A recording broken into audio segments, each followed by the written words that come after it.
folks, I'm Mark Johnson, and today we're pouring concrete with my new concrete pump. Well, it's actually an old pump I bought 2 years ago, but I never used it, and that is what's scary about today.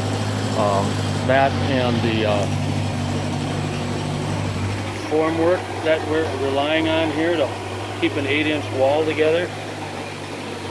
Pretty sketchy stuff. Over here we got some more miracle formwork, and we got Morgan here running the holes, doing a great job, Morgan.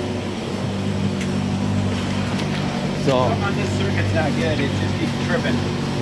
oh, okay. Plug it into something wet. Yeah, on top of it, we have electrical problems. We can't keep the goddamn lights on inside, so if we do pop a hole in the form, we can't even see the cement run out inside. So anyway,